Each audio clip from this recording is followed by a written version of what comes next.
Welcome to a special edition of Popcorn Bucket List, the show where we talk about movies and which ones to watch. Joining me here today, my fellow Omni Entertainment producer, Mitchell Reby.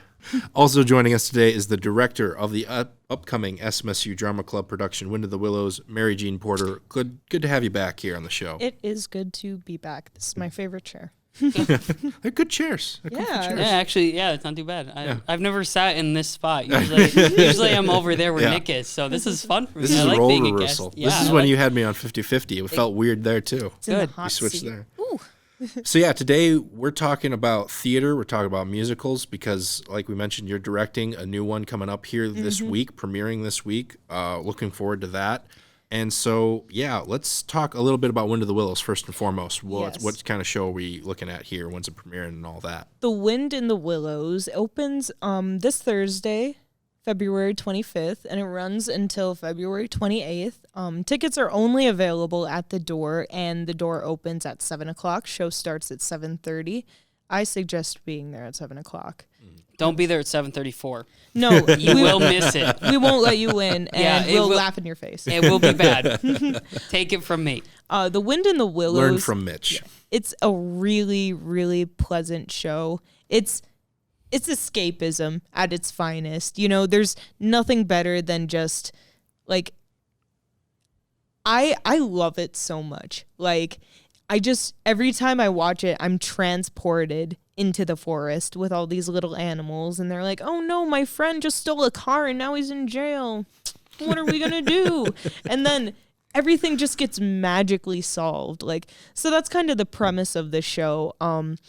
This group of friends, a rat, a mole, and a badger, they have a friend who is a toad, and their friend is the wealthiest person essentially in the neighborhood, I dare say in like the whole county, and he loves new hobbies. So he was really fascinated with boating. So he bought a boat, not knowing how to ride it. And then he just got tired of it.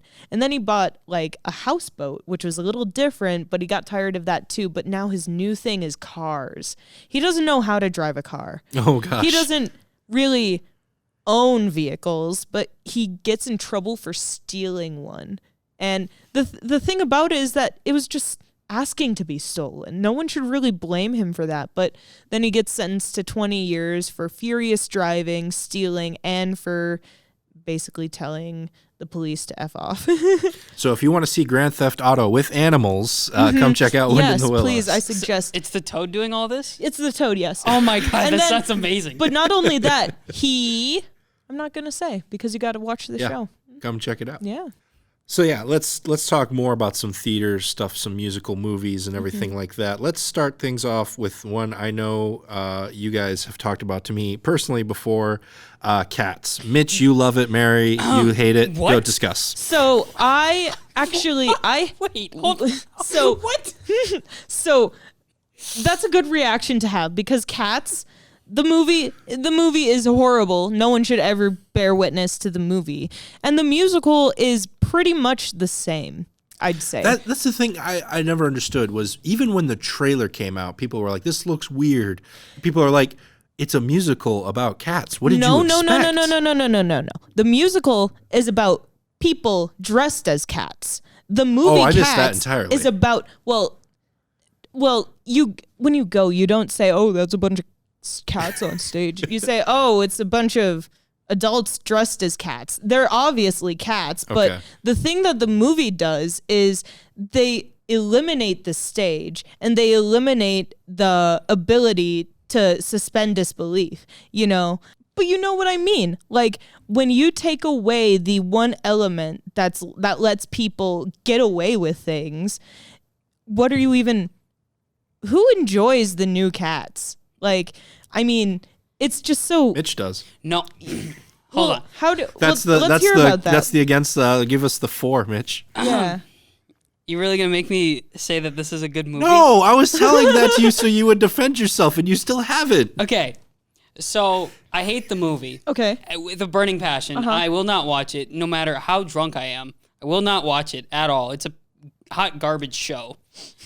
Terrible. Except for Skimbleshanks the railway cat.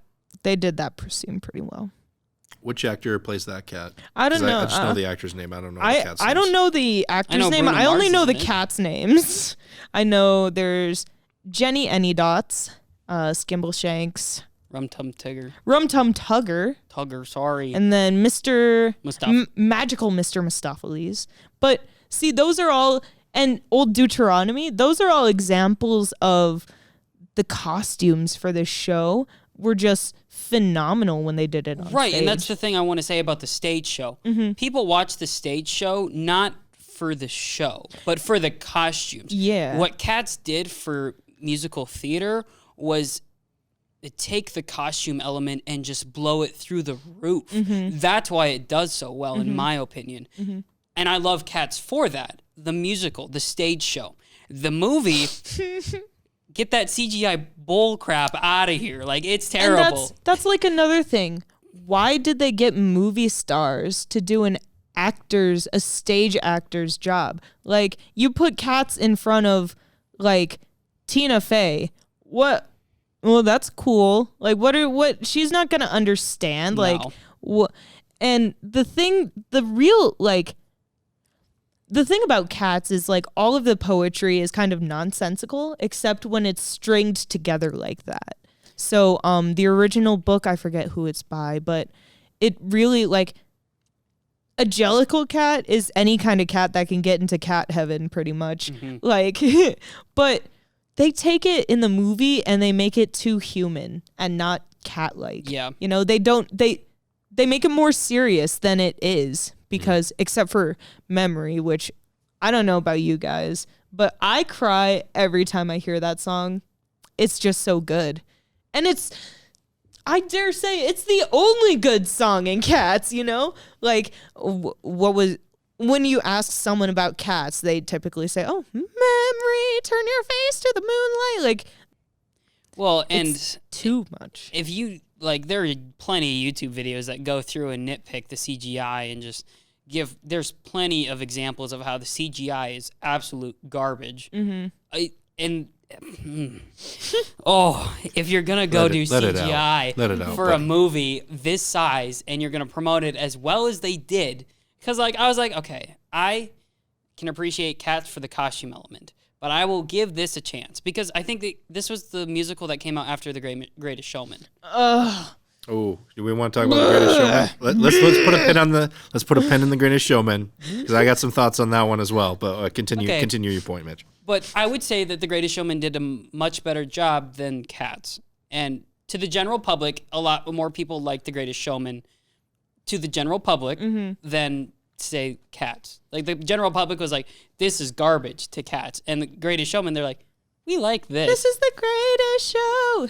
Exactly. And so from going from that to that, there's a lot of hype around it. So like, another musical turned into a movie. I bet it will do well. No, fell flat on its freaking face. You can't take your CGI budget and cut it and expect it to do well if your whole thing is CGI. No. There are hands, human hands. You can see their human hand. And don't even get me started on when some actress decides to play with her butthole. Like, that makes no sense. Do you know what scene I'm talking about? See, this is why. You might have seen a R-rated cut there, buddy. That must have been the. No, straight up butt shot. Just no. lights Oh up. wait. I think I know what you're saying, and I blocked it out of my memory because it was so vulgar and I hated it. It was awful. That whole scene. I wanted to just barf the entire time I watched it. I'm like, what is going on? This is a Hollywood production movie? What is going on? So what's wrong with society? You also mentioned other movies, like new movies that got turned into musicals. I don't know if you guys have heard of The Prom. It got put on Oh, the Netflix one, yeah. Yeah. I didn't like that one either. That's the same. I'm going to say the same thing. They shouldn't have had movie stars do an actor's job. Like, I appreciated that Meryl Streep was in it, you know, as like a queer person. It's like, yay, Meryl Streep's on our side. But it's also like, the actresses from, like, the people who played the main characters on Broadway, they're just as talented as the people you cast because their names are out there. In fact, even more so because their roles are genuine. They created the roles. And that's just one thing I really like. It's musicals being turned into movies and vice versa, movies into musicals is kind of like the big thing right now. Beetlejuice and they're doing a revival of The Music Man right now. And yeah, I can't remember if they had a casting for that yet, but yeah, I and then they did that. Mrs. Doubtfire the musical, and then there's been a few other ones that have been coming out. Mean Girls, the movie, got turned into a Broadway musical as well. Yeah, and see, when they do it like that, that's different because movies into musicals gives more like creative liberty for the actors to do new things that they haven't seen with those parts before. But musicals into movies, they basically flanderize every character. Like, I mean, so let's take Les Miserables for a minute. The stage version, Les Miserables is an opera, and it just doesn't translate well into a 3-hour movie, you know?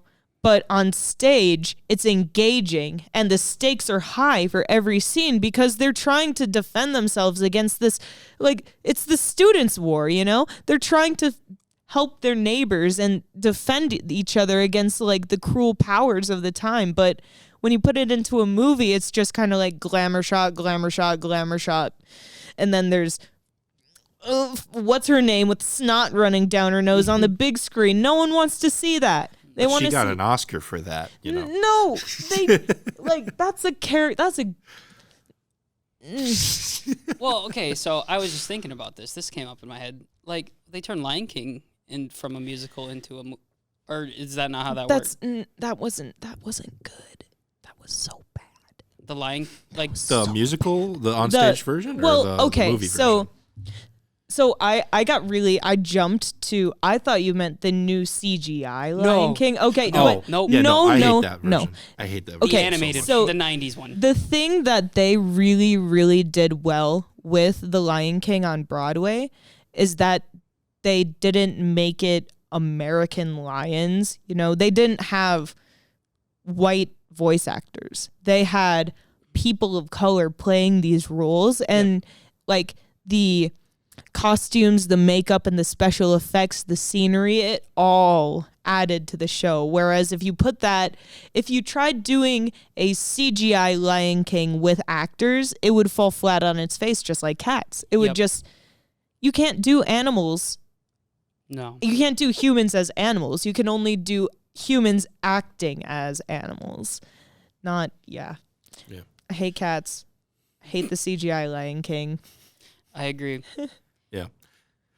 So what I'm hearing here is any a live action based on a musical that involves a feline character is a no-go for Hollywood in general. That's just the rule that we should go off there. Well, is Jungle Book considered a musical? I believe it is. Yeah, the live action Jungle Book does have music in it. The live action Jungle Book has that one song in it, doesn't it? It has the one With down the river. And then it also has it's also got a Christopher Walken song. That classifies itself as a movie with music instead of a musical. Okay, I would agree with that. I didn't know. It's the like fact that it sounds like a technicality, but I know exactly what you mean It's by like that. So Peter and the Starcatcher last semester's show, that wasn't a musical. It was a play with music. Yeah. And there's a lot of there's a lot of plays with music that involves the actors singing, but the content of the show is like vastly different than what it demands for a musical. And it's really like a catch, like, because some people would say that Rent, the musical, is an opera because they spend most of the time singing instead of discussing, which I agree with that. Les Miserables is an opera. I would even say Oklahoma is kind of an opera too. I mean, it's 3 GD hours. Like, they have a ballet in the middle of a musical. For what reason? Why? Like, have you guys seen Oklahoma? I was part of a high school production when I was in 8th grade. Who'd you play? I was a lower character. Oh, I was in okay. 8th grade. But I did get, my one moment was there was a fight towards the middle there, and I did get to be one of the people who starts the fight with one of the senior high kids. He threw the first punch, but I like to think I won in the end. Oh, yeah. But there was one rehearsal where he did, I wouldn't say he 100% hit me, but he did get me with 2 knuckles. Ooh. And right away, I don't know if this was just my body's weird way of being affected by pain, but I just started laughing. Oh God. So then he saw me start laughing. He was like, okay, we're good. So then he started laughing. And so like half the stage who had kind of seen what happened starts laughing. So if you had been in the stands during that moment, half the stage is fighting. The other half of the stage is like laughing. Nice. And we just kept going. Like, finally, we just like collected ourselves as like one of the other actors supposed to take a cue and like take a gun and shoot it to stop the fight. Yeah, that's But- on Eller.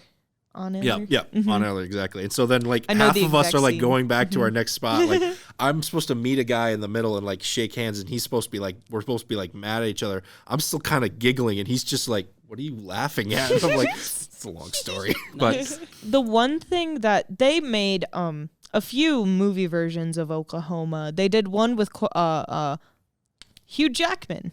It's so good. It's when I say a movie version, I mean they filmed the stage. oh, yeah. Similar yeah. to Hamilton. Yeah. Yeah. In fact, I think that's the only way theater should be filmed. Like, if it's not, it's a movie. And why am I watching a movie at one location, you know? Like just it works so much better when it's like I'm gonna disagree with you on that point a little bit just because of something I was gonna bring up later on, but continue. no, because I want to hear you now. Well, I was just gonna transition into let's talk about some positive theater okay. movies and everything.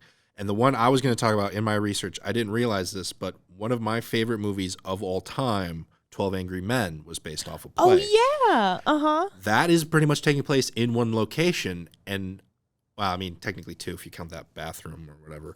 But that essentially, when I say it's one of my favorite movies of all time, I mean it's in my top 10. Doesn't matter the list, whatever. It's in my top 10 of all time, and that's based off of a stage play. And so that might be one of the few exceptions that proves the rule, because I would admit a lot of times you really have to make the characters engaging or the setting engaging. Yeah. The only other one I can think of technically isn't a play, but I think originally started it was Quentin Tarantino's Hateful Eight.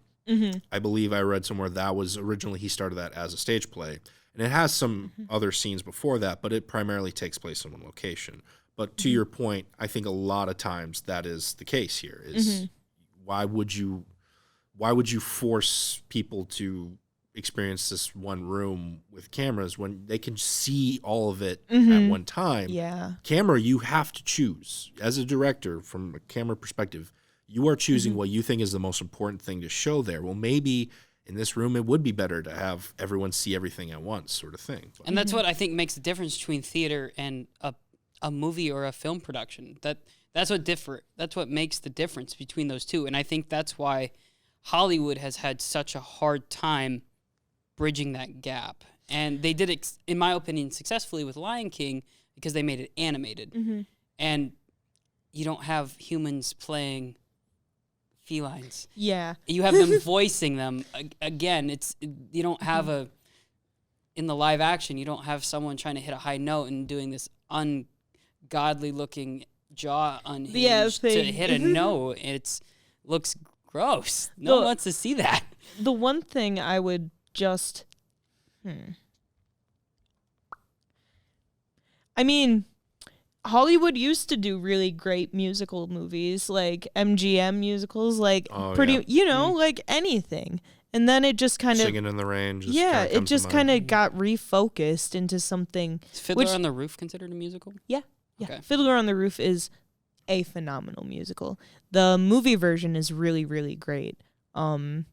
I actually watched a really nice documentary about Fiddler on the Roof and the process of like getting it started from off-Broadway to Broadway to being I think the statistic is there is not a time when someone isn't doing Fiddler on the Roof. Really? Anywhere in the world. Like there was a school in the United States, primarily children of color, and it worked, you know? It like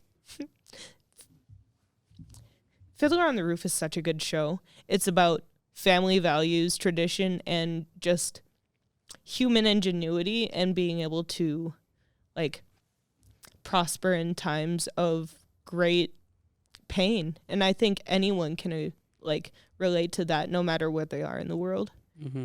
I love Fiddler on the Roof. The movie, really great. When the Frumacera scene where they have everyone in the graveyard and they're all like Frumacera. That was my favorite scene growing up. I remember watching it and being scared of like, oh my God, like someone's gonna like haunt me in my dreams and like tell me all this like stuff I don't want to hear. That's too funny. Mm-hmm.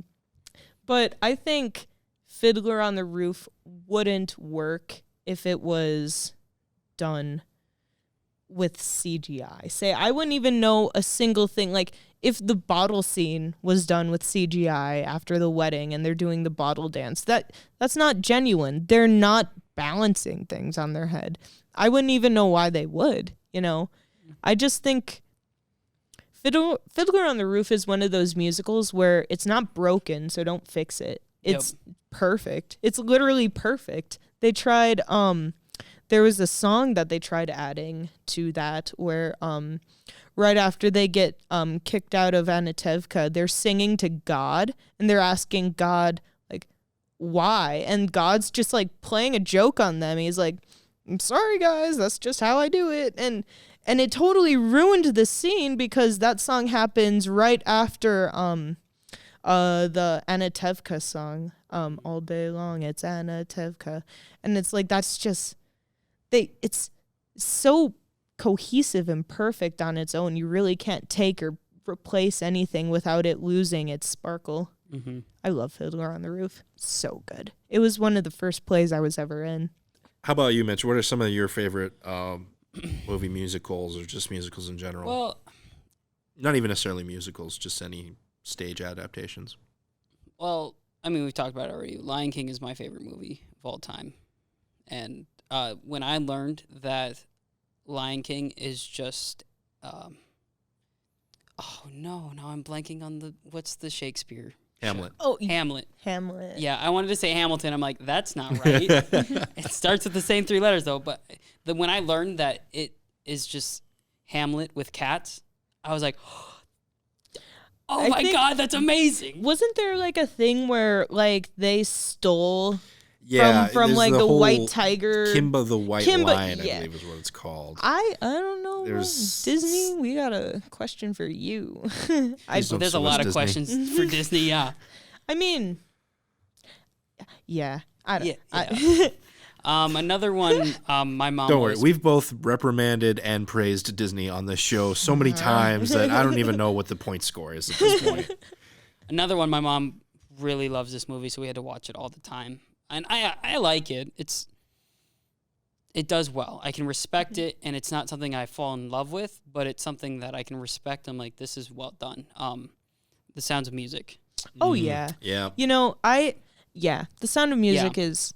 There are so many famous songs that come out of that, and it's just for when it was created and what it talks about and what it story tells on is it hits all of the points from a filmmaking standpoint that I strive for. So I can't sit here and be like, I don't fall in love with it, but I can respect it for a lot of what it does. It's like, you're doing this exactly how it should be done. So praise on you for that. Yeah, The Sound of Music is very beautiful. Mm-hmm. I gotta say, it's always so confusing when you go into like a theater and you go into their costume shop and you're like, Jesus Christ, why are there 13 Nazi uniforms right here? And it's like, oh yeah, you know, Sounds of Music. a deer, a female, and it's always, but you know, they're not glorifying the Nazis, and that's like so. Another movie musical, The Producers. The only reason they're allowed to get away with depicting a song and dance number about Adolf Hitler is because Adolf Hitler is a giant queer. You know, he's just Heil myself. He's just geeking out and he's a nerd. He's not even he's not a dictator. He's just literally like, I don't want to.